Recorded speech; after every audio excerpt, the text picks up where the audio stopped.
On the night the lights went out, every screen in the city turned on by itself. Phones, laptops, TVs, even old monitors that hadn't worked in years flickered to life. Midnight, no signal, no internet, just one message, glowing in the center of every device. Do not look outside. At first, people thought it was a joke. Then the power came back on, and the message didn't go away. 1. Ethan Brooks lived in an apartment on the 12th floor of a quiet building downtown. He woke up at exactly 12:03 a.m., not because of the screens, but because of the sound. A low, rhythmic tapping.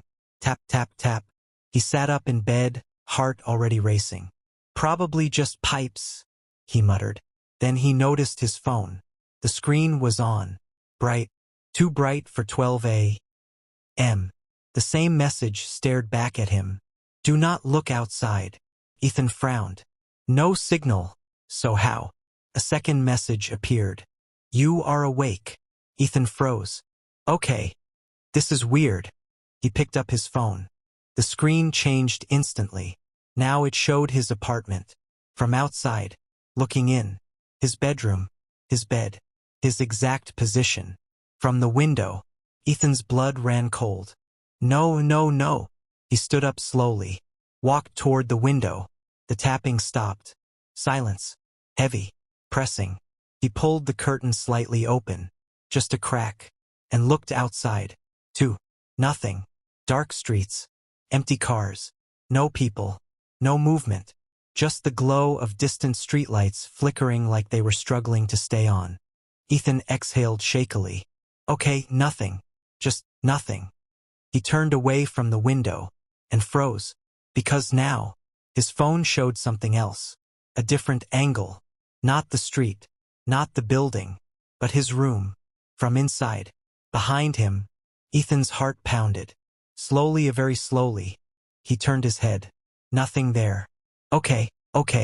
I'm just tired. A notification appeared. You looked. Ethan's stomach dropped. Looked where? The screen flickered. Then showed the street again. But now, something stood under the streetlight. Tall. Thin. Watching. 3. Ethan stepped back from the window. I didn't see anything, he said out loud, trying to stay calm. His phone buzzed. A new message. It saw you. His breathing quickened. What saw me? The tapping returned. This time louder. Closer.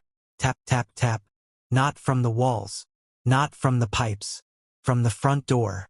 Ethan stared at it. Hello. No answer. Tap, tap, tap. Who is it? Silence. Then, a whisper. From the other side. Ethan. He froze. How do you know my name? No answer. Just the tapping again. Slow. Deliberate. Ethan grabbed his phone. The screen changed. Now it showed his apartment door.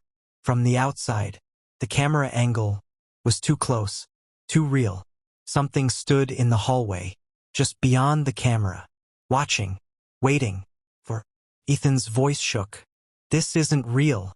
His phone vibrated violently. Open the door. He shook his head. No, absolutely not. The tapping stopped. Dead silence. Then, the voice came again. Closer. Clearer. Not from outside. From inside the apartment. Ethan. He spun around. Nothing. The lights flickered. Once. Twice. The screen on his phone turned black. Then, a new message appeared. If you're still watching this, you should probably subscribe. Because you're already part of it now. Ethan blinked. What? The phone turned itself around in his hand. Now the camera was on. Recording. He didn't turn it on. But it was recording him. Ethan saw himself on the screen, standing in the middle of his room. But something was wrong. Behind him, a shape was forming. Slowly. Out of the darkness. 5. Ethan's voice dropped to a whisper. No, no, no, no. The figure behind him stretched. Too tall. Too thin. Like it wasn't bound by human proportions. The screen showed it clearly. But when Ethan turned around, nothing was there. Where are you? He whispered. The screen flickered. The figure appeared again. Closer now. Right behind him. Ethan looked back at the screen, and in the reflection of the glass, he saw it, standing directly behind him, breathing. He didn't move. Neither did it. Time seemed to stop. The phone displayed one final message. "You can't look at it directly." Ethan swallowed. "Why?" The message changed. "Because then it knows you can see it." A long pause. Then, the screen went completely dark. Silence filled the room. Ethan didn't breathe, didn't move, didn't blink. Something was behind him. Something that knew he was aware. 6. The faint sound. Breathing. Right behind him. Slow. Unnatural. Ethan's heart pounded so hard it hurt. He whispered, "If you're watching this video," his voice shook, "you should probably subscribe, because I think this is the part where it gets worse." The breathing stopped. Silence.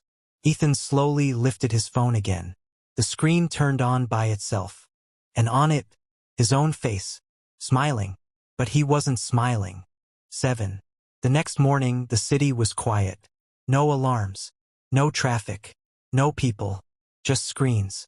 Every device in the city was still turned on. All showing the same thing. A live feed of empty rooms and shadows moving in the corners. Waiting. Watching. And somewhere, in one of those rooms, someone else had just woken up. Their screen turned on. And the message appeared. "Do not look outside.